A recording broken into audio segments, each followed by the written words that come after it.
A very warm and distinguished good morning to our esteemed dignitaries, faculty members, invited guests, and the bright students gathered here in the prestigious auditorium of Sri Ram College of Commerce. So I welcome you to the 19th lecture of Kartavyam series, a series which was discussed in Parliament and recognized by the Government of India. So to start today's program, I would like to welcome the dignitaries to please begin with the uh, lighting of the lamp. So,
now I request everyone to stand for the University Kulgeet.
Thank you so much.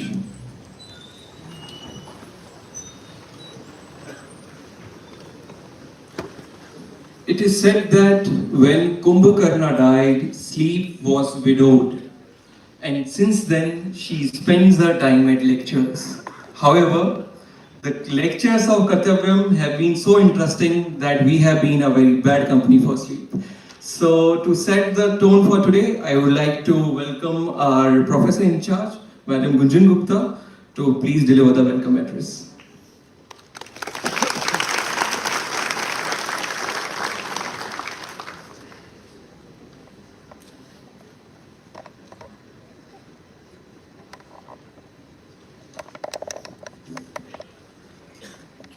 Thank you, Shantanu. A very good morning to all of you.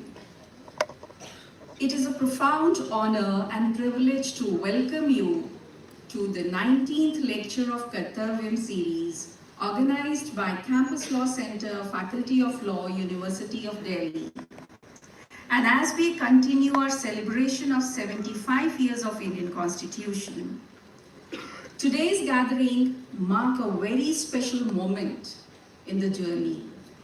We are deeply honored to welcome a jurist whose life and work have left an indelible print on the legal and moral fabric of a nation.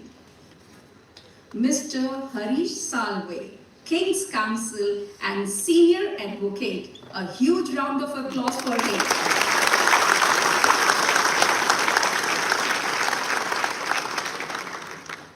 Today's gathering marks a very special moment in that journey.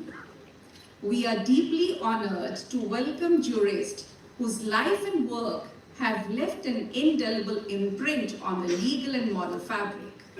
Mr. Salve is among the most distinguished legal minds of our times, a figure who has redefined the practice of law through intellect, integrity, and purpose.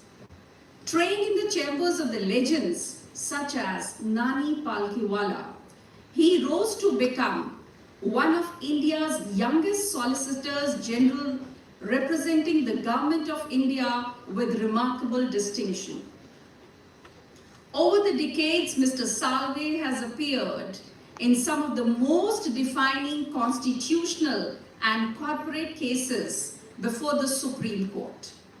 From shaping environmental jurisprudence in the Oleum, Gas Leak and Tar Trapezium matters, as handling landmark disputes on taxation, telecom, and constitutional interpretation. His advocacy, however, transcends mere legal argument.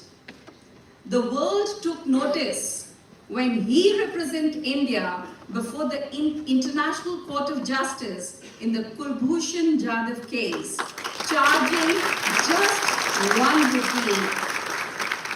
A gesture that turned the professional excellence into an act of patriotic duty. In recognition of his stature, he has been appointed as King's Counsel in the United Kingdom, a rare distinction that reflects not just expertise, but global respect. His counsel is sought across jurisdictions, yet his voice always carries unmistakable conviction of Indian constitutional values. Now, what makes Mr. Salve's journey truly extraordinary is his humility. His belief that law is a long life discipline. He once said, "You are never a master of law, you are always a student of law." In those words lies the true spirit of Kartavyam itself. That learning is endless, that duty grows with the understanding, and that the practice of law is at its heart and an act of service. At the helm of this journey stands with us none other than Professor Dr. Alka Chawla, the patron of Kartavyam, whose scholarly guidance and unwavering vision have shaped this initiative into one of the profound intellectual and ethical depth. Her leadership embodies the balance of discipline and imagination that sustains both institutions and ideas. A huge round of applause for her.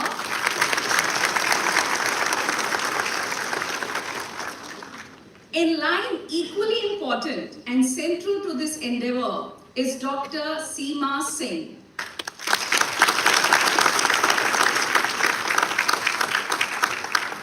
The program director of Kartavyam, whose tireless dedication, clarity, creative energy continue to give life and rhythm to every lecture in this series. Her commitment ensures that Kartavyam remains a space of rigorous inquiry and genuine inspirations. So I once again thank you, Dr. Seema, for organizing. And you all know at the 11th hour, we were overburdened with people who wanted to join this Kartavyam, and we had to change the venue from Ranjas to Sri Ram College of Commerce. Thank you, Seema. As we gather today, let us not only celebrate his achievements, but also reflect on what they represent. The unwavering faith that justice, intellect, and compassion together form the truest defense of a constitution. I, Professor Gunjan Gupta, Professor in charge of Campus Law Center, University of Delhi, and the Kartavyam team, I extend a most respectful and heartfelt welcome to Mr. Harish Salve, a jurist whose life continues to remain with us as what a law is, what is guided by duty, becomes a force for both truth and transformation. I really thank you all for joining here, and I really once again welcome you all to this 19th lecture of Kartavyam. Thank you so much.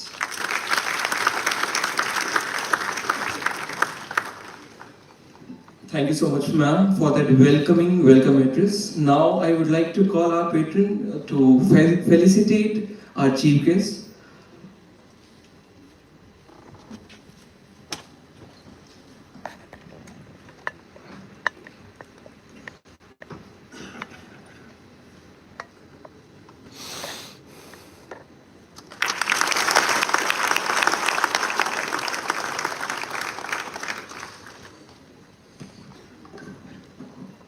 Now it is time to hear the patron, Professor Dr. Alka Chawla. I would like to say some lines for ma'am. With wisdom deep and purpose pure, she builds a legacy to endure. Her guidance makes our path secure. Let's hear our patron, Professor Dr. Alka Chawla.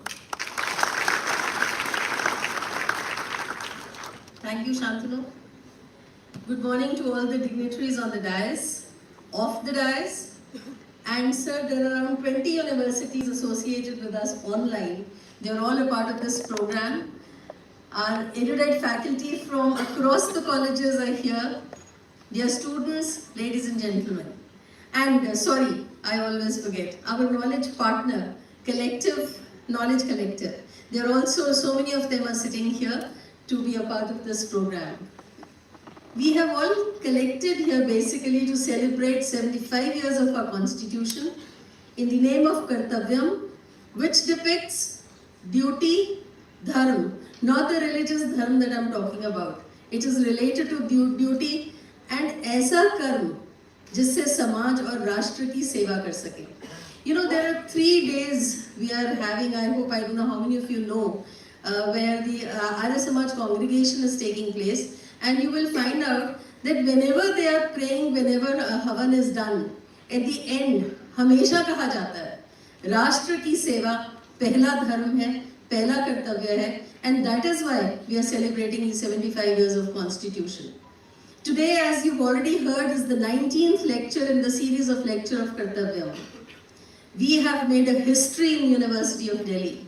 Sir, I must tell you that we've made a world record by having longest series in the university.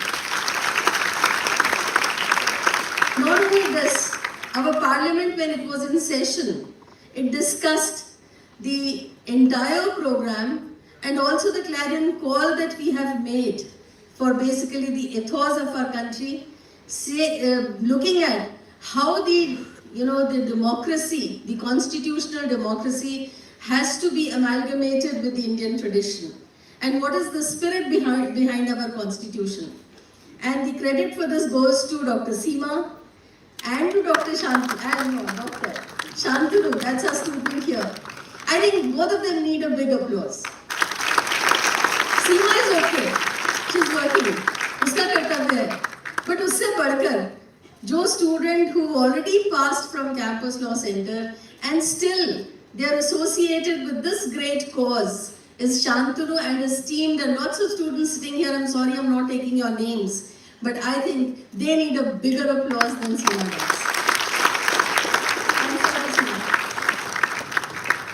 We all have not stopped by creating history for longer series, but we've also worked on a magazine where ideas from different walks of life have culminated. Dr. Seema along with Vinayak khade ho jao, chup ke baithe ho. Please look behind. They have edited a book on Bharatiya jurisprudence, and I would like to bring to the notice of Mr. Harish Salve and all sitting here that Delhi Law Faculty has been the first one to introduce Bharatiya jurisprudence as a part of syllabus along with the Western jurisprudence. And most of the universities are getting inspired by this and they're taking a syllabus. Many people who've contributed towards the making of syllabus. We are standing here, but they're all behind the curtains right in front of me. Sir, please. Rose sir, Joe sir, खड़े हो जाइए, please. ये है और बहुत से लोग हैं जिन्होंने यहाँ पर नहीं हैं, but they are the ones, because when we had to teach, we had no clue what is to be done. So these are the people who taught us, and in return, we are teaching our students. So a big thank you to all of them who are becoming a part of this. And I think we all should feel very, very proud to be a part of this revival movement. You and all together, we are going to very soon, I think, get out of the colonial mindset, the colonial values, and look at what India stands for. People say that fundamental duties, they were added to the Constitution by 42nd Amendment in 1976. But the Indian tradition has always talked about it. The concept of human rights has always been a part of our culture. The Western culture may say it is freedom from the state, basically, that we talk about when we are talking even about the fundamental rights and fundamental duties. But I must emphasize that if we look at our own culture, we find that it is both the intrinsic responsibility of the state and the individuals to uphold the dignity and well-being of the society. In our country, adhikar hum kam mangte hain.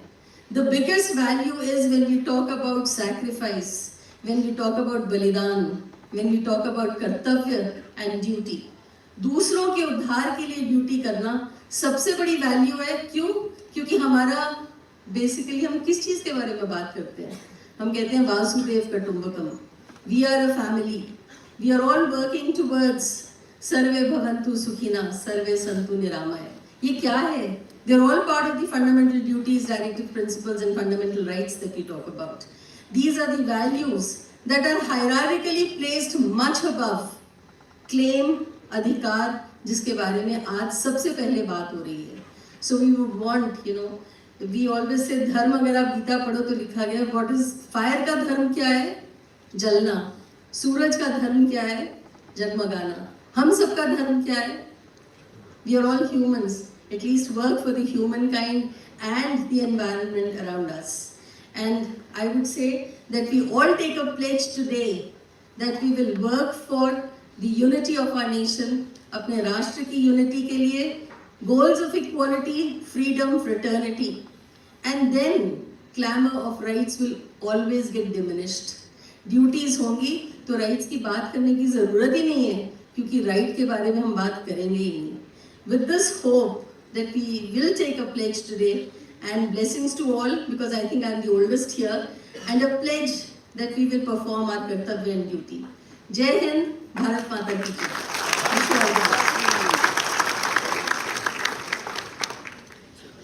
Thank you, ma'am, for that eloquent, energetic, and enthralling speech. Now, I would like to call Mr. Prashant, the publisher of our book, which is scheduled to be launched today, to felicitate our chief guest.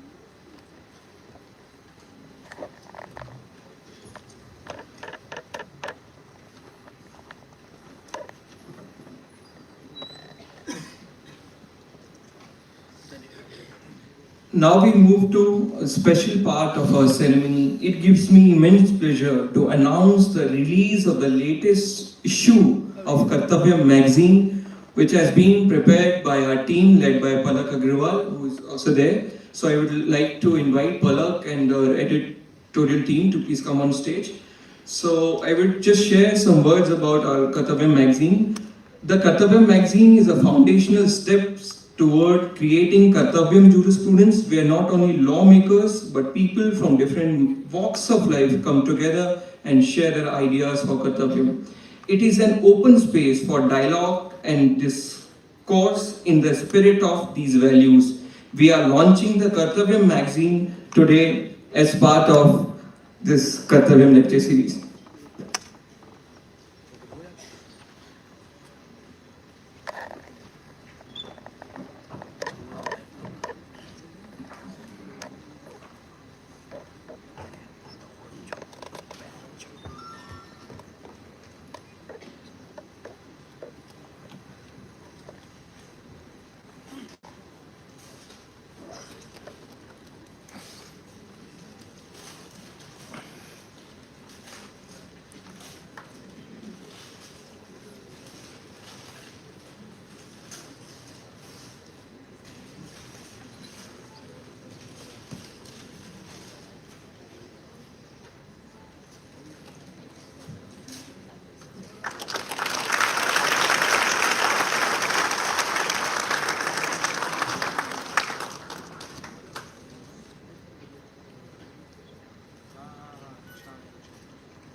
Now we move forward to the launching of the book on Indian jurisprudence, which we are confident is going to be the new dawn as to how we look the jurisprudence today. So I would like to request all the guests to please, the co-editor, Mr. Vinay Sharma, I please request you to please come on stage.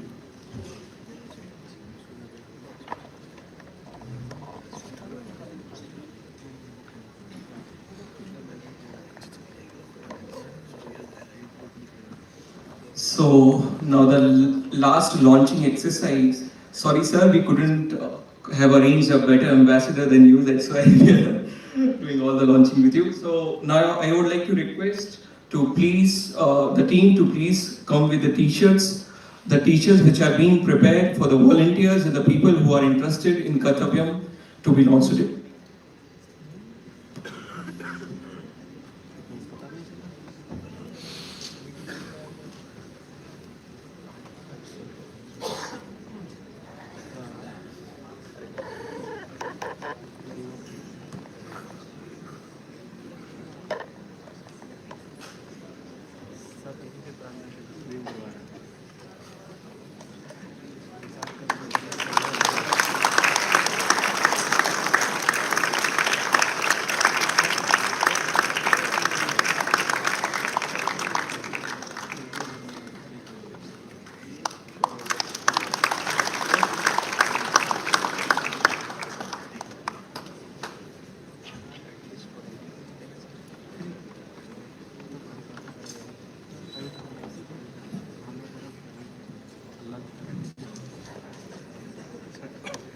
Now I would like to call the program director, the editor of the book, the guiding force, Dr. Seema Singh ma'am, and for her I have few lines. She sparks ideas bright and new, turns thought to action, dreams to view, our guiding force, steadfast and true. Welcome ma'am.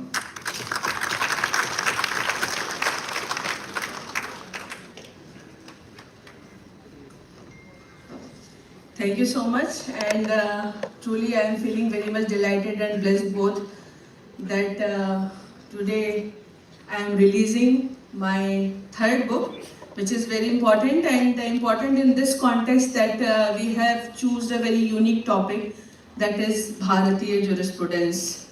So I just wanted to brief you that why basically I decided to work on this topic, Bharatiya jurisprudence, redefining legal philosophy. Actually, for a long time, whenever I am going to complete my 18 years almost in teaching. So, as a teacher, I always felt that something is missing in my legal understanding, to be very honest. But what is that? So, there's a lots of legislation, legal positivism, but one thing that is very much important, and that is due process of law. But what is exactly due process of law? So that basically, encouraged me to find out the source of due process of law, and that is obviously natural law. But what is natural law? So that was the second question. I have several questions, and I was very much inspired from the motto of the Supreme Court, which says, Yato dharmas tato jaya. But again, next question, what is the meaning of dharma? And how to identify law of the nature? So most of the time, nature is in front of us, so many things are in front of us, but we are not able to see that. I was able to understand certain things, but some certain was missing, and by God's grace, I met Professor Jose Varghese. So Jose Varghese sir is the person who developed that kind of clarity which was required to me to understand the natural law. And sir, I admit कि पुरुष सूक्ता को यदि मैंने समझा है, that is only and only because of Professor Varghese, and that encouraged me to work on this topic, on this issue, Bharatiya jurisprudence. There are lots of contributors in this book. There are 15 chapters, and I am extremely thankful to all the contributors who helped me in bringing out this book, and my very big thanks to Vinayak Sharma, because Vinayak constantly pushed me. I am a person many times who are always occupied in so many things, but वो मुझे हमेशा pressure करता रहता था, madam आपको ये करना है. So thank you Vinayak, and I am also very much thankful to NHRC chairperson and former Supreme Court Judge, Justice Rama Subramaniam ji, who has written the foreword of this book. I am extremely thankful to Harish Salve sir. Salve sir को मैंने एक बार request किया कि sir please आप मेरी किताब का preface लिखिए, and I consider myself as a very blessed person कि उन्होंने इस किताब का preface लिखा. और दूसरी बड़ी बात यह है कि आज उन्हीं के शुभ हाथों से इस किताब का लॉन्च हुआ है। मोहन जी मेरे सामने बैठे हुए हैं। Mohan ji has also played a very instrumental role. He is a brilliant scholar and he is always with me. चाहे वो भारतीय jurisprudence का स्टडी मटेरियल डेवलप करना हो या फिर ये किताब, he is always there as my elder brother and he is still here. So a big thanks to you, Mohan ji. लेकिन लास्ट में बिना ज़्यादा समय लिए हुए मैं आप सबसे एक बात कहना चाहती हूँ। मैं अपनी ये किताब समर्पित करती हूँ उन ऋषियों को जिनके काम को हम एक्नॉलेज ही नहीं करते, क्योंकि हमें पता ही नहीं कि उन्होंने किया क्या है। मुझे भी नहीं पता था कुछ सालों पहले तक, पर उनका जो एक्सटेंसिव वर्क है और जिस तरीके से उन्होंने लीगल फिलॉसफीज को प्रेजेंट किया, जो कि साइंटिफिक हैं, जो कि सस्टेनेबल हैं, जो कि टाइम टेस्टेड हैं, मेरा और विनायक का और जितने भी कंट्रीब्यूटर्स हैं, हम सबका जो कलेक्टिव वर्क है वो समर्पित है हमारे उन गुरुओं को, हमारे उन ऋषियों को, और हमारा तरफ से हमारा ये छोटा सा प्रयास है उनके काम को सामने लाने का, ताकि हम आप सबको इसके बारे में अवेयर कर सकें कि जो काम उन्होंने किया है वो कितना वैल्यूएबल है और उसको ना जान करके हम अपना कितना बड़ा नुकसान कर रहे हैं। तो मेरी आप सबसे ये रिक्वेस्ट है कि एक बार आप इस किताब को पढ़िए, और मुझे पूरी उम्मीद है कि जब आप इस किताब को पढ़ेंगे तब शायद आपको इस बात की इम्पोर्टेंस भी समझ में आएगी कि हमारे लिए भारतीय जुरिस्प्रूडेंस को, सिर्फ हमारे लिए नहीं, I will say for the entire world, if we want to create a sustainable world, if we want to create a world where everybody is respected, if we want to create a world where rights of the nation and rights of the nature are important, then in that circumstances we must understand what Bharatiya jurisprudence says. So my book is dedicated to the Almighty and to all the rishis, all my elders, all my gurus and my mother, and I am extremely thankful to all of you, and the book will remain available for you, and thank you so much for being here today. Thank you. Thank you, ma'am. Whenever a child played good cricket, people used to say, you will become Sachin Tendulkar or nowadays Virat Kohli. Likewise, when it is about legal profession, whenever potential is being seen in any law student, people say, you will become Harish Salve. So, I would like to call our chief guest, the litigation star, whose reach is global and far, and with whom, in courts, nobody dares to spar. Welcome, sir.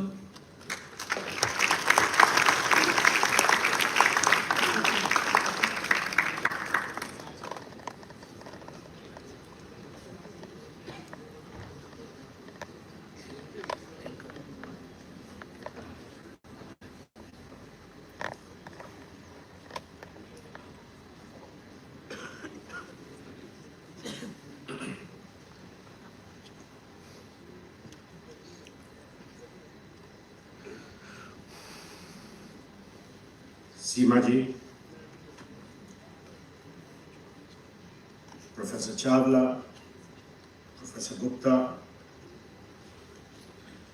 and my young friends. I am surprised that Seema ji said she felt obliged and happy when I agreed to come here. Little does she realize this is an opportunity I wouldn't miss for anything in the world.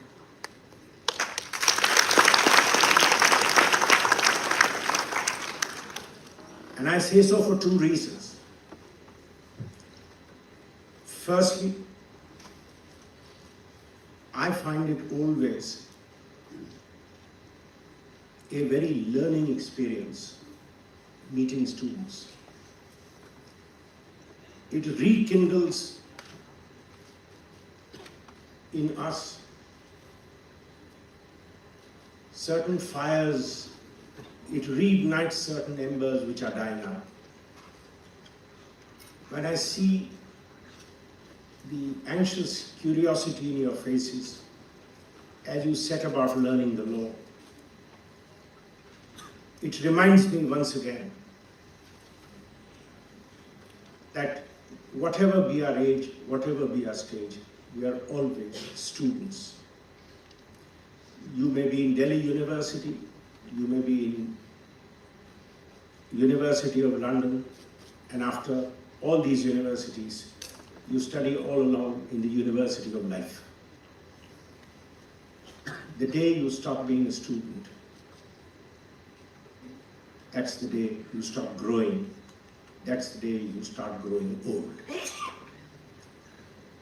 The second reason why I would never miss this opportunity is I am so happy to see your generation embrace decolonization. Wisdom is not the preserve of the West. Some of the finest ideas which echoed in the West in the 17th, 18th century after they had finished killing each other in crusades and other battles, were the ideas which resonated in ancient India, in our scriptures, in the writings of our rishis and munis, who were thinkers.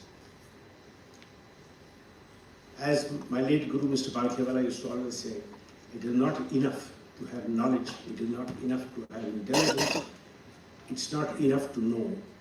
Ultimately, what you need is buddhi. And that is what we are proudly embracing today. Our Indian heritage is no longer a burden. My generation and the generation before me, sometimes, I'm sorry to say, carried this the same way a donkey carries gold on its back. It doesn't know, it thinks it's a weight, but it carries it anyway.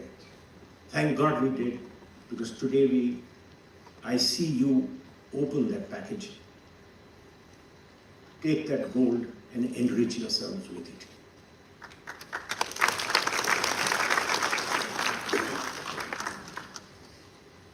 I would also never have liked to miss the opportunity of sharing with my younger friends a celebration of 75 years of the Indian Constitution. 75 years ago, two generations above my generation gave to ourselves not just a constitution. We gave to ourselves a republic. As the famous philosopher Samu said, what is freedom? Freedom is nothing but a chance to be better. So when we sit down and celebrate, or stand up and celebrate, with joy, with sorrow,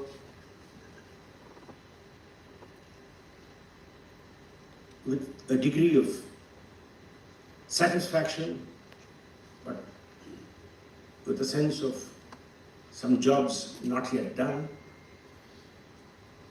how much have we utilized this chance to be better?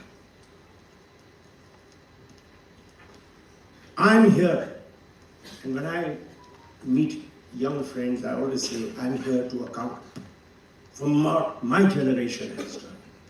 We owe it to you. And I always start by saying, do not hear me to listen to what I'm saying.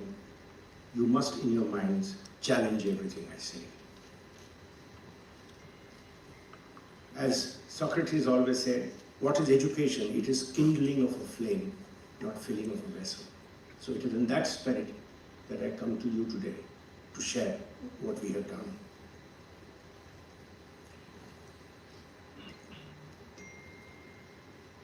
At our 75th anniversary, it is time to do what we call in accounting language stock taking.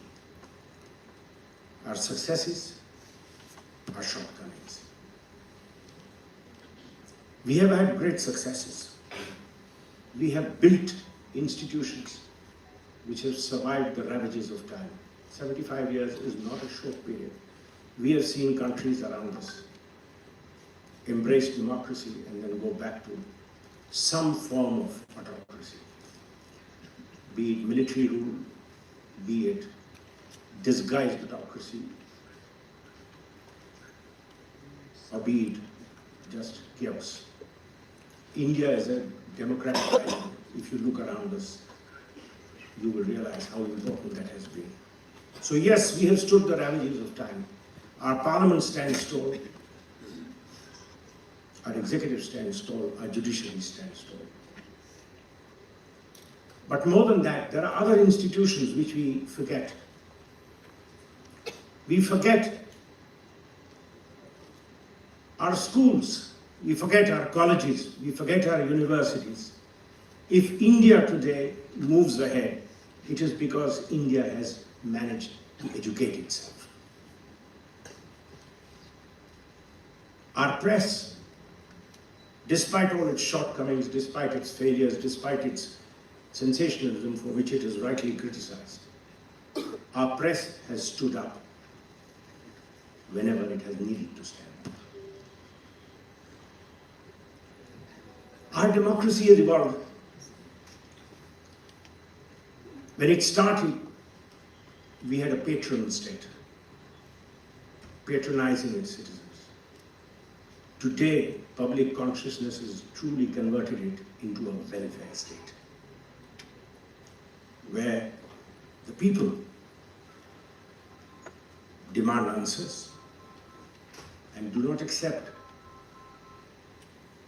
what the government gives with gratitude, but receive it as partners share a profit in a partnership firm. We have evolved from an opaque state to a transparent state. I remember when I was young, the question, and when as a young lawyer, asking for a government file was like asking for the royal treasure. Today, your generation takes the right to information for granted. I think that's a strong positive which we have achieved in the 7.5 decades of our democracy. Democracy is always work in progress. And there are features of a democratic constitutional structure. On those, we must test where we stand today. What are these features? Sovereignty, rule of law, free and fair elections, fundamental rights, creations of institutions of democracy, separation of powers, supremacy of the Constitution, transparency, accountability, protection of human rights. It's not possible in one lecture to run through a critical analysis of each of this, as much as it is not possible to see the Himalayas in a flash of lightning. So I will pick some subjects with I am a little more familiar because of my area of work. Sovereignty has two dimensions, internal and external, and I think we have done well on that score. Yes, there have been challenges, and we have faced up to them.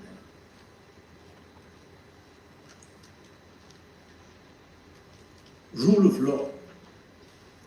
Rule of law is the soul of a democratic republic. But rule of law has to be seen in the macro and in the micro. In the micro, there will always be instances where rule of law is floundered. But however, what does the big picture look like? The big picture, at the end of 7.5 decades, despite its moments where it looked like it was headed in the wrong direction, is a wonderful display of how we started with the colonial past, but have evolved into our own jurisprudence. As I always say, I always love borrowing the words of Professor Bakshi. We had a Supreme Court for India. In the 70s, judges like Justice Krishna here made it the Supreme Court for Indians. Today, Indian jurisprudence is admired by the world. And yes, its great strength is that it is constantly changing, constantly evolving. Jurisprudence should always be a servant, never a master. It should not govern your destiny, it should serve you well.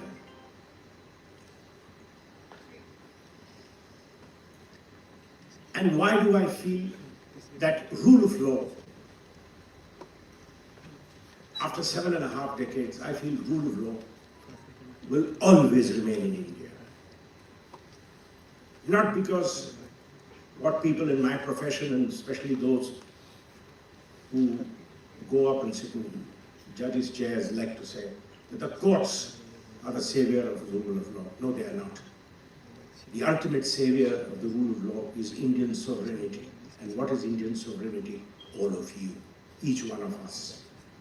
Till we have rule of law in our heart, the rule of law will remain alive in India. It's not a political statement, but it's recounting history. And if you forget history, it tends to repeat itself. The only time when rule of law in India was seriously threatened was in 1975 when the emergency was declared. The phony emergency of 1975. And who saved the rule of law? Not the Supreme Court. The Supreme Court capitulated. A judgment, Shivkan Shukla, as any practitioner in Supreme Court will tell you, when you cite it, the judges at least feel embarrassed, but mostly say, please put it away. Because they want nobody who's a part of that institution, I am a part of that institution, wants to be reminded of that dark chapter in the history of the Supreme Court. But who saved rule of law? Till rule of law lives in the heart of Indians, it is safe. And that is my greatest sense of satisfaction. What the father of this nation did, his life was not given in vain. He has lit in each one of us a fire which will not go out. The fire to protect freedom, the fire to protect the rule of law. And I share this with your generation so that you have to carry on this glorious tradition.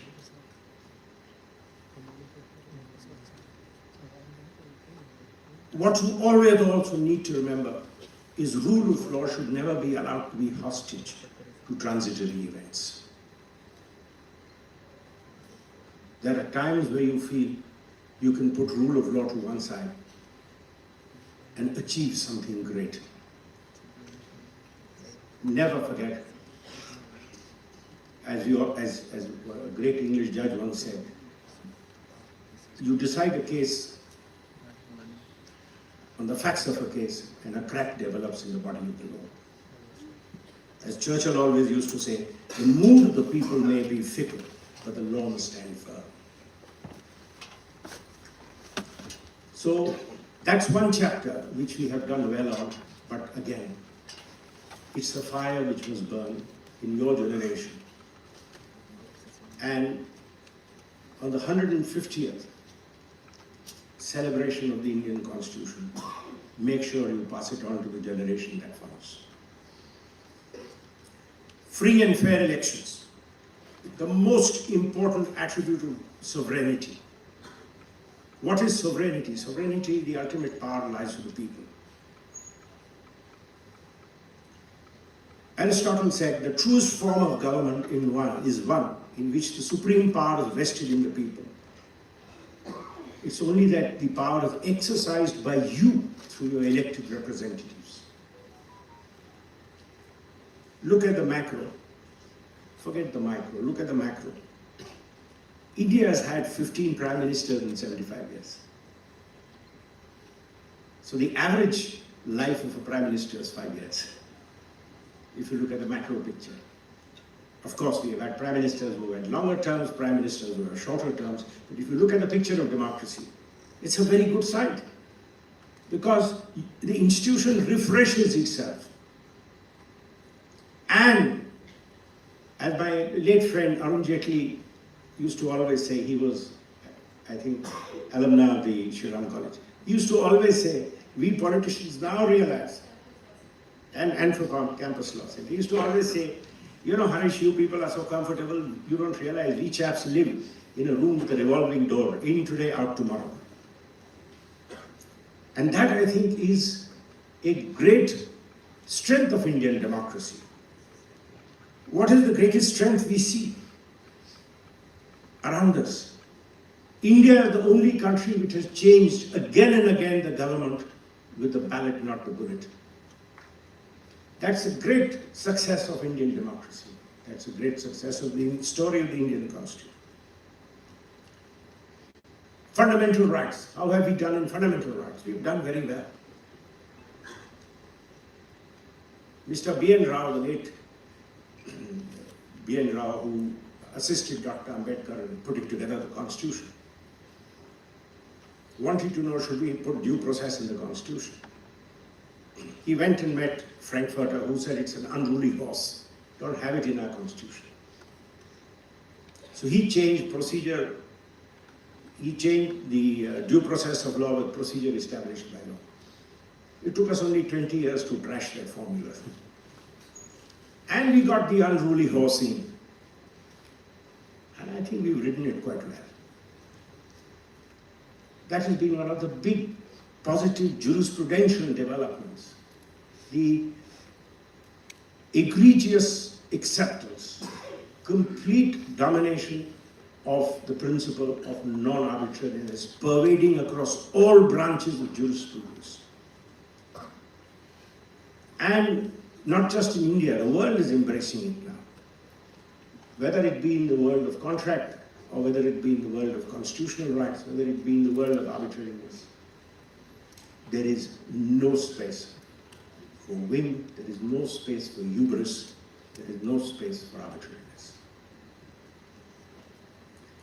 Right to life has been expanded by the Krishna generation of architects of constitutional philosophy to encompass the right to education, the right to health. And in recent times, we have recognized the right to dignity, and from right to dignity comes the right to privacy. We have marched ahead in developing our fundamental rights. There's one thing which we have done which is unnecessary. Incorporate fundamental duties. All that needed was education. What did we need to educate? Fundamental rights are also fundamental duties. Your right to dignity is my duty to honor your dignity. Your right to privacy is my duty to honor your privacy. Your right to education is my duty to make sure if I have the means to educate you. Your duty to clean air is my duty to make sure I don't pollute the air. Those are our fundamental duties. What are fundamental rights but shared fundamental duties which makes life better for each one of us? And the day you embrace fundamental rights as two sides of the coin, your right as well as your corresponding duty, we don't need the chapter on fundamental duties.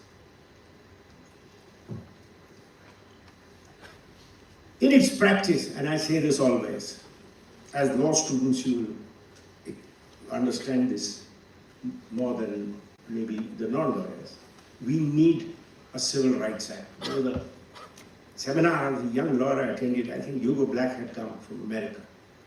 And we had some Indian lawyers who gave speeches about how our Supreme Court has started expanding the notions of fundamental rights, and he just laughed and he said, what I need to see is a Civil Rights Act. The enforcement of fundamental rights shouldn't be the privilege of the Supreme Court and those who can reach it. You should have a Civil Rights Act which can be enforced in a magistrate's court. You should have a Civil Rights Act against which if a policeman wrongly arrests you, he is penalized, he is fined, and you are compensated. You must have a Civil Rights Act under which if a college wrongly denies you admission, you get compensation. You must have a Civil Rights Act if there is a failing by the government hospital. You must have a Civil Rights Act if your privacy is invaded. Not a metaphysical, philosophical principle by which you have to go to judicial review and ultimately end up in the Supreme Court who wants to do everything. And that's one thing which we miss. And that's one thing which we must make sure we give to ourselves. A easy to understand Civil Rights Act, easy to enforce Civil Rights Act. Institution of democracy. We have done well on that front. We have voted our parliaments in. Yes, there is a concern generally in India and all over the world about the quality of debates in Parliament, about the quality of representation in Parliament. But we must always remember what the famous French diplomat and thinker Joseph Maistre said in 1811 in a letter which he wrote to his brother when he was ambassador to Sardinia. Every nation gets the government it deserves. So, if we do something wrong, we pay the price. George Orwell always said, people that elect corrupt politicians, impostors and thieves are traitors, not victims. So if we are not happy with what we see, look in the mirror. Don't blame anybody else. We must all exercise our mandate, and we must exercise it for the right reason. Our vote ultimately must go to the right person, and the right person will come forward if he knows he will get your vote.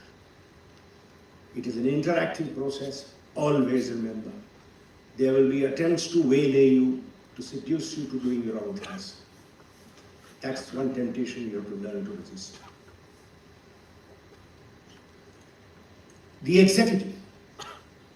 That's one area where you need a lot of work to do.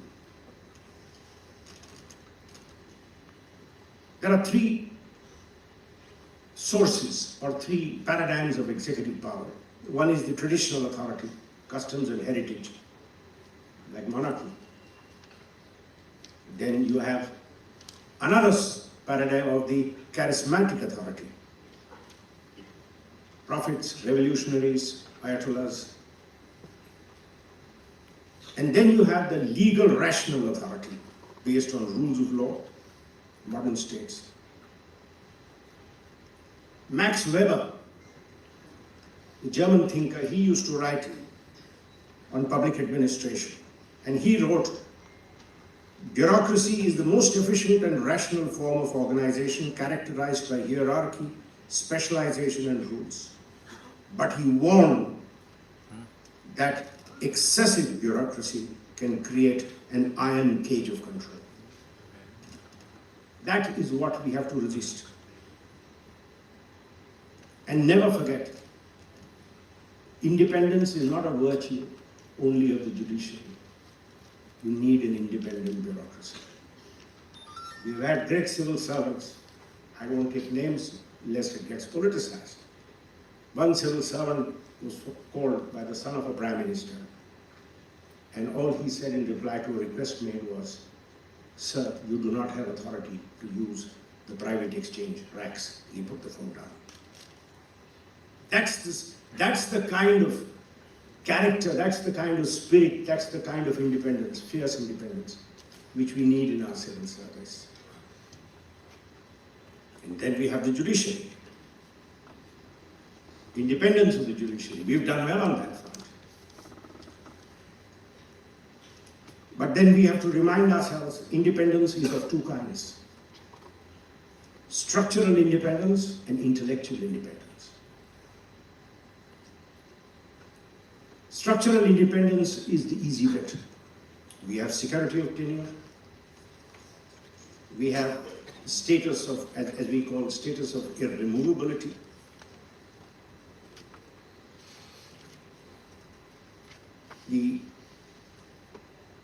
But independence is not, as they say, get out of jail free card.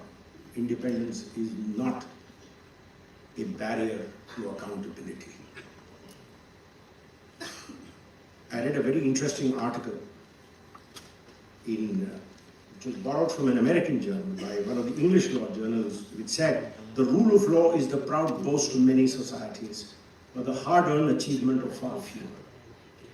In part, this is so because the sine qua non of the rule of law is an independent judiciary, a delicate institution both difficult to establish and no less difficult to sustain. Our history tells us that judicial independence must first be constitutionally conferred and guaranteed, but then, importantly, it must be earned and periodically redeemed by the judiciary through its actions. You must always, and I share this with young friends, you must always challenge the work of our courts. Critically appraise the work of courts. Always, yes, of course, fear not the law of contempt, and as long as you focus on the work and not the judge, there can be no contempt. Criticizing the work done by the court is not criticizing a person, it's not criticizing the institution, but it is criticizing what it is doing. You have a right to judge them because they have a duty, as Ellis said, to be redeemed through their actions, to justify to you the faith the Constitution has placed in them.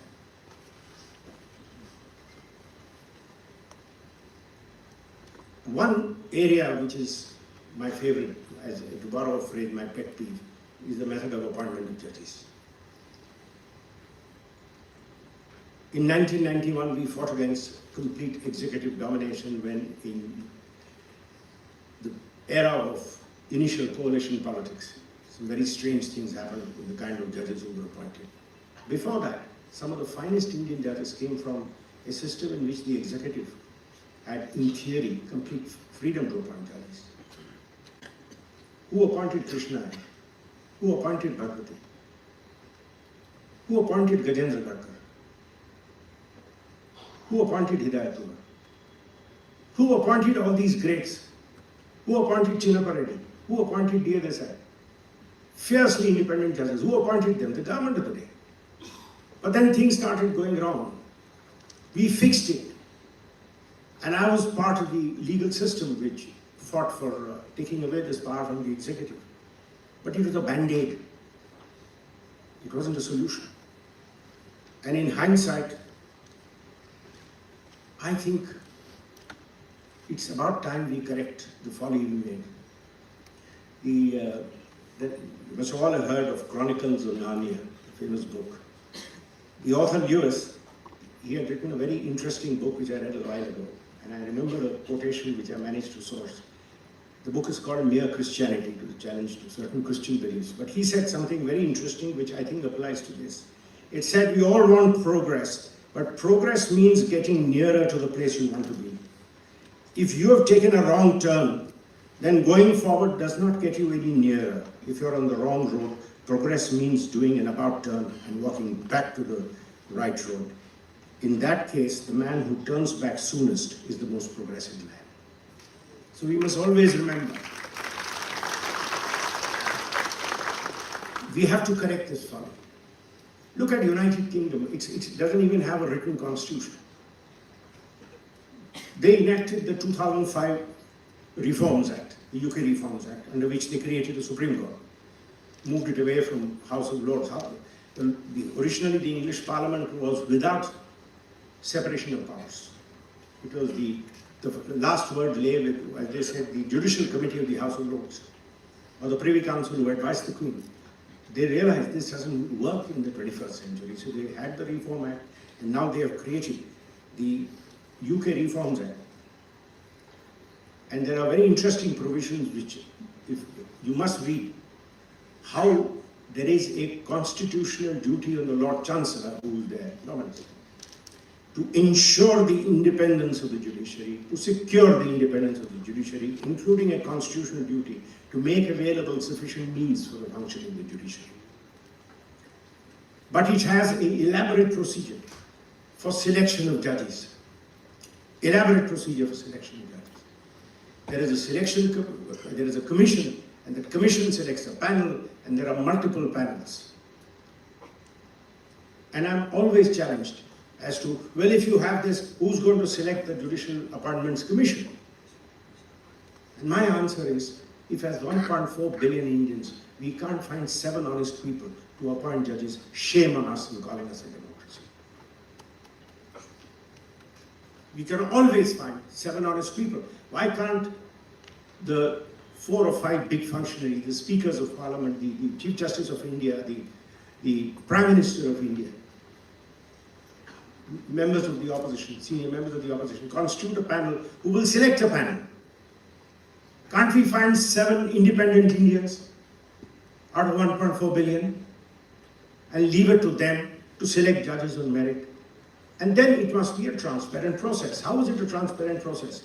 Not by saying you must publish what you discuss in that little collegium of yours and destroy reputations, your own and those of those whom you select and don't select.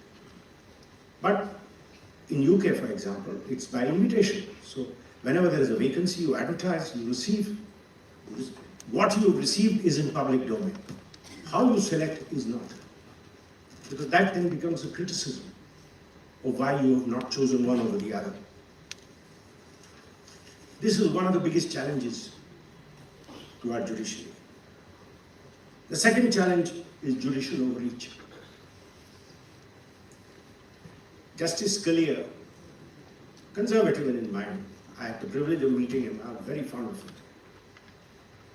And once we were on a session where it was a question of should we use foreign judgments. And when my turn came to speak, I said, I'm very fond of citing Justice Scalia, where I was always fond of arguing limits to affirmative action. But I said, the Indian judges tell me, why are you citing Scalia? Because he always feels you shouldn't cite foreign judgments. Scalia was a great thinker. He was conservative, but a great thinker.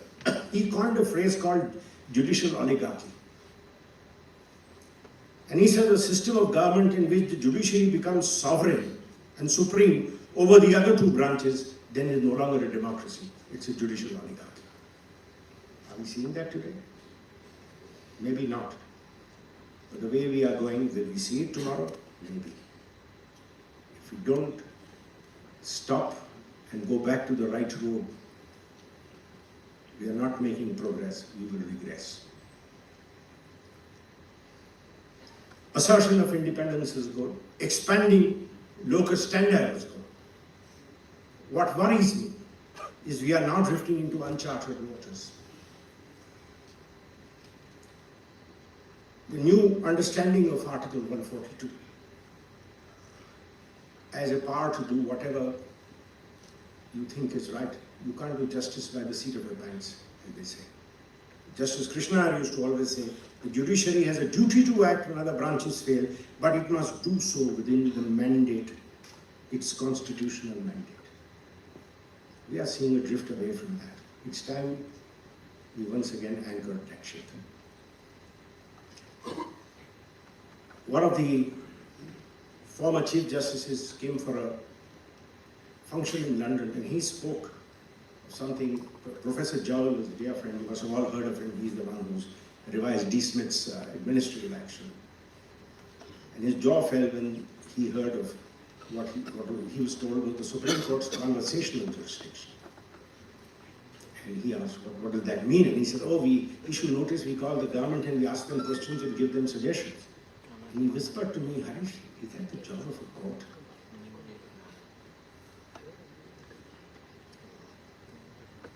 Justice Anand, former Chief Justice Anand, Dr. Anand, used to always, in open court, say, our job is to give the nudge. Former Chief Justice Kirpal used to say, we are like the alarm clock, we wake up. Judicial nudges are good. Don't let it become a judicial sledgehammer, where you start crafting policies on the envelope of judicial power. And one thing which worries me is this control over the elected executive under the veil of accountability. Entertaining ill-conceived public interest litigations against people in public life, devastating their careers. That is not what the Supreme Court was meant for. The Supreme Court was not meant to do a magistrate's job, to oversee investigations. And finally, disrespecting co-equal institutions. We must always remember that Parliament is a co-equal institution. The Election Commission is a co-equal institution.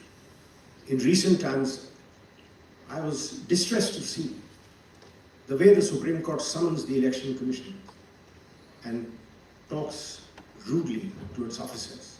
It's a co-equal institution. Of course, you have the power of judicial review if you find something wrong. Don't disrespect them. And what happens when you have called them to account on the basis of a false set of facts presented to you? You let the person who has disrespected a co-equal institution say, oh, naughty boy, go away from here, don't do it again. Would you have taken the same soft approach if somebody had done the same to you as an institution? High office and double standards don't go together.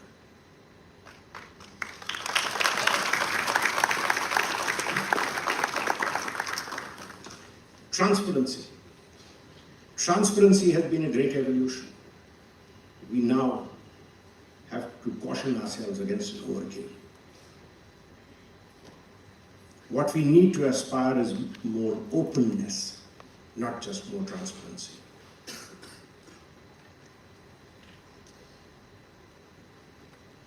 Professor Bugaric's article was cited in a case which I was seeing on challenge to subordinate legislation.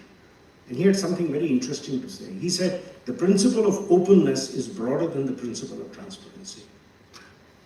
Transparency refers only to accessibility of information and other public administration services. But the principle of openness covers forms of active cooperation and communication between the administration and the public. A democracy is a partnership.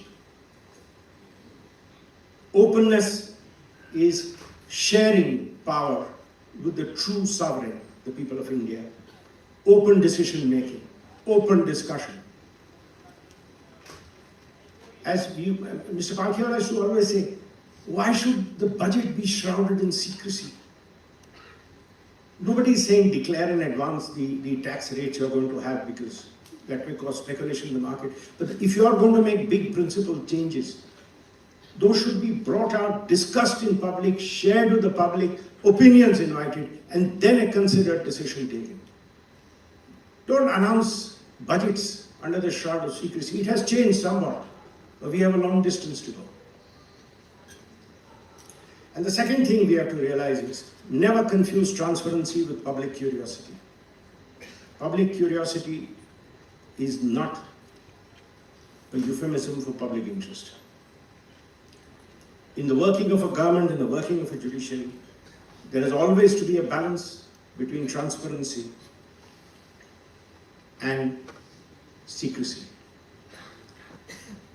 where disclosure of information interferes with other competing interests, including policy making, demanding disclosures, exposing secrets which impinge on policy making, gratifies not public interest, it gratifies public curiosity.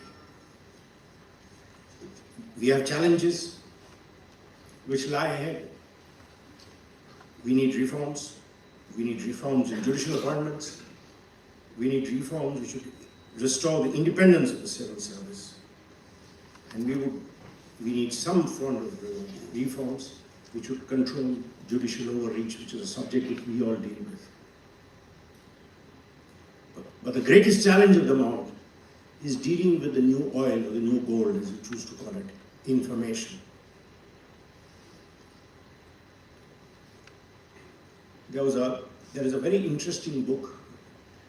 For some reason, I've been reading a little about Nazism and Hitler, and to see what went wrong in a great country like Germany to give birth to something which then had such terrible consequences. And I read a very interesting account by a German author called Hannah Arendt, who's written a book called Origins of Totalitarianism. She wrote this book in the early 20th century when she fled from Nazi Germany. And there's something which I have written down. I have a habit of copying things from my Kindle. There's something interesting which she had written. She said, the ideal subject of totalitarian rule is not the convinced Nazi or the convinced communist, but people for whom the distinction between fact and fiction no longer exists. Fake news can be more dangerous than you realize. Tyrants are created on fake news and false narratives, not out of any dogmas and philosophies. I'm not here to proselytize, nor here to condemn what we have done. I'm here to celebrate 7.5 decades of the working of this great democracy. All in all, we have done very well. I'm not here to douse your enthusiasm or your hope, but to kindle and spark in you, to kindle that spark to keep your fire of democracy burning. Kofi Annan used to say, young people should always be in the forefront of global change and innovation.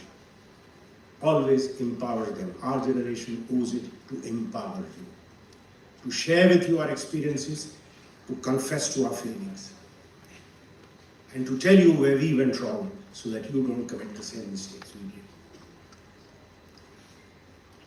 And as fellow students of law, I would share with you some things which I think have stood me in good stead. Always remember, first of all, always remember, you're a student of law, however old you may be. Do not ever accept finality. Challenge every thought.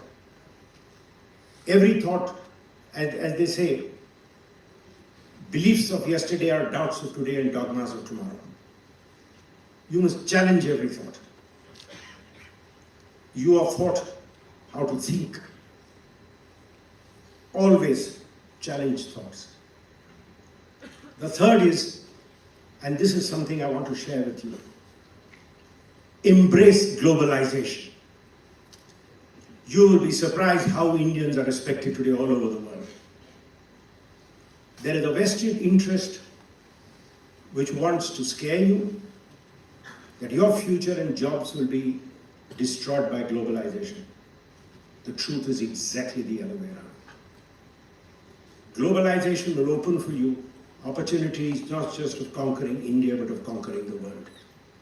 I have faith in India. I have faith in Indians. I have faith in your minds. I have the privilege of working in so many jurisdictions. And I dare say, and yes, of course, I'm biased in favor of India, but I say India has amongst the finest minds.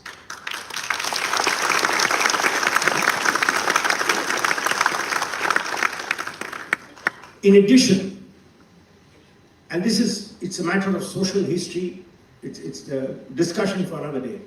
People who come from developed, successful countries have lost the appetite for growth. The fire in their belly has gone out. Indians are hungry to grow. My generation was hungry, and what I see in your generation is admirable. Your hunger to grow, your willingness to take a fight. You are far more feisty than my generation ever was. Embrace globalization. Don't fall for all this nonsense which you are told, that globalization is bad for you. Globalization is the best thing which will happen to you. Learn from them. I have learned so much working in England. There are strengths everywhere. Our ancient scriptures, I remember as a child reading, there was an Indian newspaper which used to have a caption every single day. Let noble thoughts come to us from all over the universe. That's what our Upanishads have taught us. So embrace globalization. Take what is good, grow. The third is, it is your duty, fourth thing, is your duty as lawyers, as those who understand the significance of rule of law, to caution society that the greatest peril to the rule of law lies not in tyranny but in apathy. The day the citizenry develops apathy, it creates a crisis. Europe today is going through a crisis because I have seen the generation, a successful, hard-working, post-World War II generation who built Europe into a powerhouse, gave way to a generation which was well-fed, well-nurtured, and without a fire in their belly. Europe has to reinvent itself. We in India are much ahead in the race. This is your moment. This is your day. And finally, something which my Guru taught me, always remember, democracy is a ceaseless endeavor. It is not a safe harbor. I was so inspired by some of the verses which were cited that I managed to scribble something down. I'm not a poet and it won't rhyme, but I will share here what I just scribbled. As I stand here to account for our deeds done, of battles fought, of wars lost and won, I feel a sense of trepidation. How shall we be judged by you? I feel a sense of trepidation of sharing our joys and sorrows. How shall we judge by you, whose future we did borrow? Yet my spirit soars when I see in you the spark. For I see you deliver India to its place in the sun. Thank you.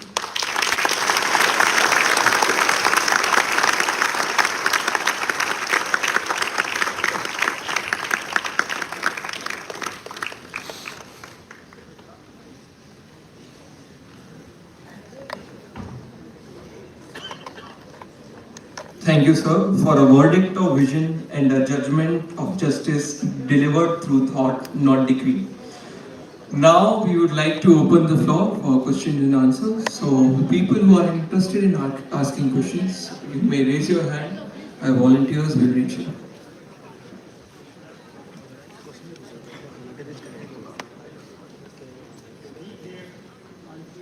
Adil, yeah.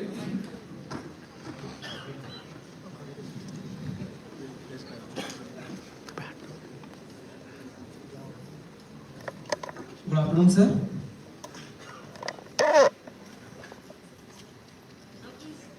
No. I just.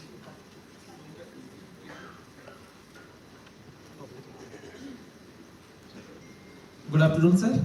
My question is that what are your thoughts on the proposed the 130th Constitutional Amendment Act that aimed at strengthening the accountability for public office holder who faces serious corruption charges? Would it be against the basic structure of the Constitution? Unfortunately, when our Constitution was framed, if you read the Constituent Assembly debates, founding fathers never thought that they would see the kind of spectacles we see, especially in some of our legislatures. So I think we owe it to ourselves to find some sort of deterrence in the Constitution to prevent the most valuable institution we have, our legislatures, from being contaminated. Next, Adil, Can you please hand over the mic to Sir C.D. Pen?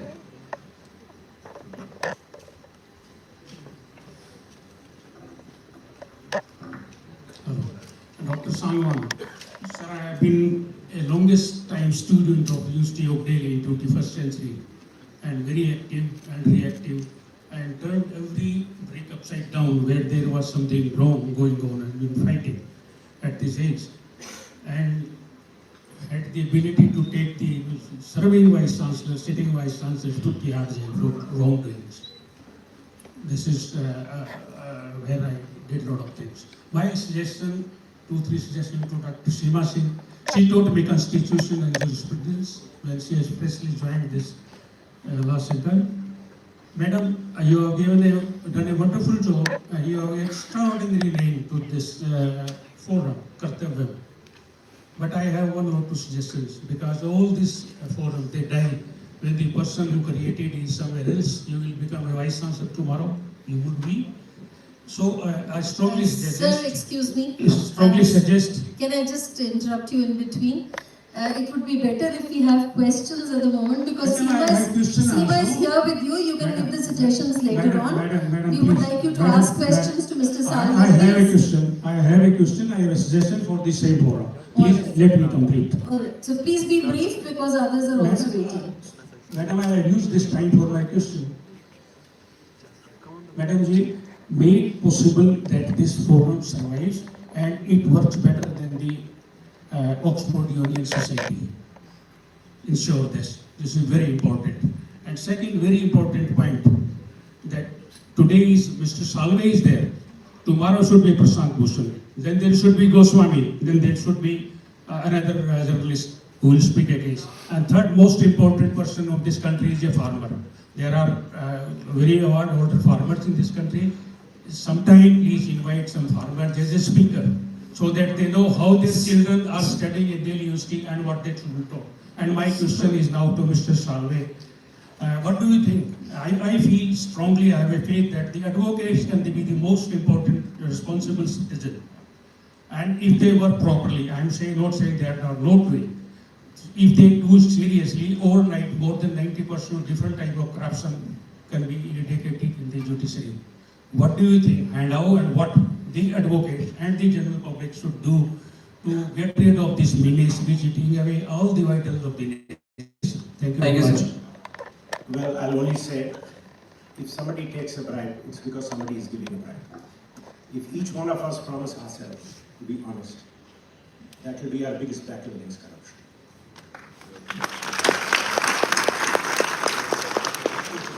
Next. Adi, right there, Amar.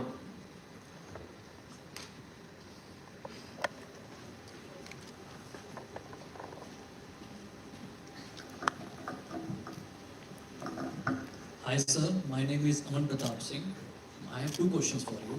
First is, do you believe the Supreme Court's increasing use of PILs has expanded access to justice or diluted the separation of power? And my second question is, what is the biggest constitutional question India is yet to answer? Sorry, I missed the first part of your question. Do you believe the Supreme Court's increasing use of PILs has expanded access to justice or diluted the separation of power? The answer is both. It has definitely improved access to justice, and that is what it is meant to be.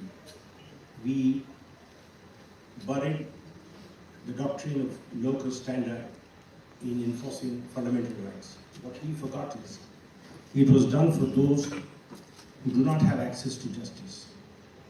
Today, PILs are weaponized to enforce accountability on co-equal institutions. And that is where you get dangerously close to breaching boundaries. So that is what we have to be careful about. As far as the greatest constitutional challenge is concerned, no challenge is too great as long as the spirit of democracy lives in the heart of every Indian. Next.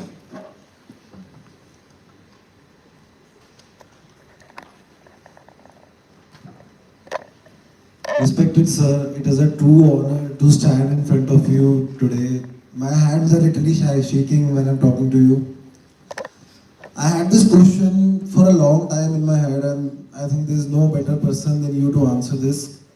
As we discussed dharma today, according to you, what's the real lawyer? Is it defending the client at all costs, or does it lie somewhere deeper in the pursuit of justice? Please enlighten us. This is the difference between the true understanding of the role of a lawyer and the public perception that a lawyer should not stand for a dishonest client. Our system of justice is founded on a principle that each man is entitled to his day in court. Nobody is punished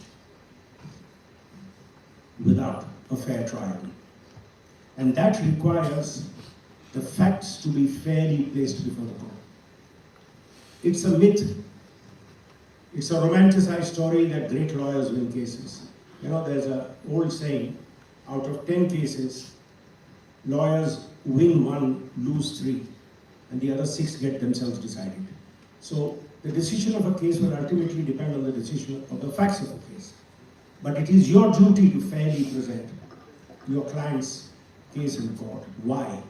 Because the faith of the people depends on a judiciary which has as its cornerstone a fair opportunity to everyone to have his day in court. Now we'll take the last question. Here. Adi. Good afternoon, sir. Sir, representing India at the ICJ in the Jadhav case, which you only took 1 rupees, which is commendable, must have been brought unique pressures. Would you share a key learning about handling national interest litigation under international law? You are absolutely right. I've had the privilege of being associated with some of the big cases for the government of India, including sensitive things like minority rights, dissolution of governments, holding of elections, and so on and so forth. And I thought I had seen it all, and I reached a stage where I would not be stressed by the case. And then comes along. I've done 2 cases in the ICJ for India. The first was stressful. I thought it was stressful till I did the second one, which was Jadhav. When you, as a cricketer will tell you, when you're wearing your country's colors, there is a different kind of pressure which works on you. Add to it the kind of narrative which was being built for and against India in the Jadhav case, it became an even greater responsibility. There are certain battles which you have to fight to win. Jadhav was one of them. And I am so grateful to God that we prevailed, our hard work prevailed, and we managed to establish that India believes in the rule of law, India believes in international law, but India is willing to stand up and fight for its rights when its rights are infringed.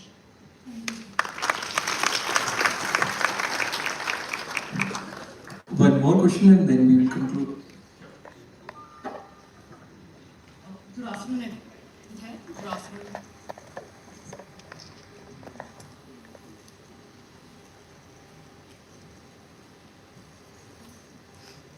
Good afternoon to everybody present here. Good afternoon to my If you take the mic a little closer. Can you all hear me now? Yeah. Good afternoon to everybody present here today, to all of my respected professors and to Sir, I'm over the moon ever since I got to know that you will be coming here today, and it's a dream come true for me because I'm seeing you for the first time in person. Because of this, I couldn't sleep the whole night yesterday, and as a small tribute to you, I, being an immature poetess, I've composed a small poem that I would like to read out to you. So may Please, I'd be honored.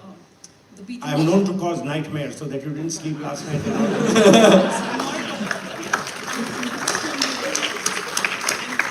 will always remember this day throughout my life. The beacon of justice. Can you all hear me? In the courtrooms vast and wide, where justice meets both truth and tide, there stands a doing, perspicacious and wise, with a voice that echoes and never lies. He's truly unparalleled, one of a kind. With eloquence, he weaves the law, untangling labyrinthine webs with astute precision without a flaw. A mind that's keen, a heart that's bold, in battles fought, both abstruse and age-old. From Vodafone's stats to Tata's fight, he champions justice with all his might. Inexpugnable in arbitration's vast global sphere, his discerning arguments make the obscure clear. As a solicitor, his voice was loud, above the din, above the crowd. He spoke for India with unwavering grace, guiding the ship through the Enrica Lexi case. In Jadav's plight, oh so dire, his voice rang out with fierce fire. Against all odds, he fought the fight for justice's cause, for India's right. A Padma Bhushan, his well-earned crown, a beacon bright, a treasure trove in India's town. But titles, awards, they all pay, for it's the law that tells his magnificent tale. Also a chartered accountant, sharp and bright, he brought his learning to India's light. And now with every word he speaks, the law bends to his genius, it soars and peaks. He stands not for fortune or acclaim, but for the truth that ignites the flame. In every case with piercing gaze, he shapes the law through his endless hard work of arduous days. A true champion of justice, noble and wise, his legacy gleams where truth never dies. May thy name be etched in eternity's rhyme, like roses that bloom transcending time. Thank you, sir. Thank you so much. Can I make one more request to you? Could I have that paper, please? Definitely, sir, I've got this for you. For two reasons, I will always treasure it, and also I can show it to my wife to make her proud for a change.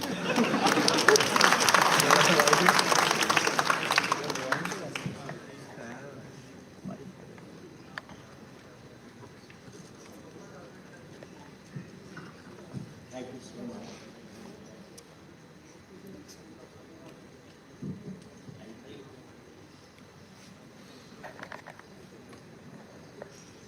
Okay, now so I request our program director to please deliver the vote of thanks. One more question, please, sir. No, actually, okay. Good afternoon, sir. नहीं sir पूछने तो देंगे sir लेकिन time allow नहीं करेगा. So just one last question. You mentioned the evolution of the dark horse of due process in your speech right now. Can you kindly elaborate on that, please? So, due process of law is a phrase which defies a confined definition. What is due process of law? And some judges criticize it, saying this means what the judge thinks is right is correct. It has that potential. So when we wrote our constitution said no person shall be deprived of his life or liberty without the procedure established by law. And in the very first case, when the communist leaders were arrested, the Supreme Court held procedure established by law means what it says. So if there is a statute under which you are arrested, that's good enough. Maneka Gandhi turned the tide when it said that procedure must be just, fair and reasonable. So he got in what is called processual due process. Now Supreme Court has said whatever is arbitrary, whatever lacks reason, is violative of Article 14. Well, what else is that but due process? Of course, there runs the danger of one man's wise is another man's arbitrary. So you have to, it's a weapon to be used carefully. But yes, we have due process now. Thank you. So ma'am, please. Sir, last question. Sir, if you can hear me. Okay. Sir. Sir, good afternoon, sir. Considering that ensuring justice for every citizen is a key Kartavyam of judiciary, what steps do you feel can be taken to make Indian judiciary system more accessible and understandable for the common people? Well, that's a topic for a 1-hour lecture, if not more. But yes, there is a lot we can do. The process of appointments, and that's one side of the picture. The other side is empowering the judiciary with more resources. I mean, as I always say, we need more roads, we need more bridges. But for God's sake, the rule of law will die if our justice delivery system continues the way it is. The West has 80 and 100 judges per million. India has 15. We need 150 judges per million, especially where our governments are the biggest litigants. And justice delayed is justice, not just denied, justice buried deep. So if rule of law is to be a reality to an average Indian, it can't be where his case for a small piece of land takes 5 years or 7 years or 10 years. That is the biggest threat to the rule of law. And that is where we need most reform.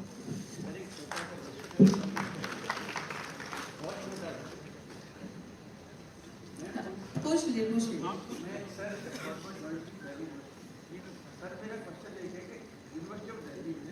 हमारे ordinance में एक teacher को एक दिन में 5 घंटे देना है, एक वीक में 40 घंटे देना है और एक बच्चे को 66.6% अटेंडेंस देना है।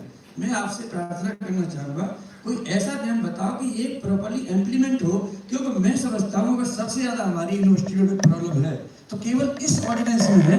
और इससे मैं इतना भुगत रहा हूँ कि जितनी गालियाँ मेरे को पड़ सकती हैं, मेरे को टीचरों ने भी गालियाँ दी और बच्चों ने से कुछ पूछा ही नहीं। तो मैं चाहता हूँ कि इसको हम कैसे इम्प्लीमेंट करें। Thank you. I think the administration of the college is in safe hands. I have zero experience.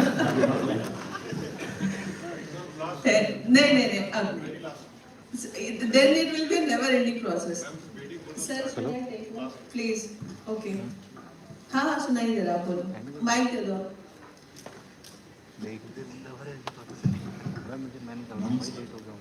Sorry, good afternoon. Sailesh Kumar, batch 2528, Faculty of Law, University of Delhi. My question is, can artificial intelligence ever replace human wisdom, empathy, constitutional morality in delivering justice or judgments? I do not claim to have any expertise in artificial intelligence. It's as a tool of harnessing information, it is useful. But my little knowledge, my little experiments with artificial intelligence tells me, whatever you get there, you must always stress test. And there can never, what it can never do is have vision. What you need to guide a democracy is vision, is a passion, it's an emotion. Freedom is not just a metaphysical idea, it's an emotion in everybody's heart. And that is something I don't think artificial intelligence can ever replicate. Thank you, sir. Thank you. Sir, you can see the enthusiasm, and I think we can continue this program till evening, but now because we are getting late, so we will have to conclude the session. And I'm extremely thankful to you, sir, and I have seen that in around 1 hour 15 minutes, how you covered almost the entire part of the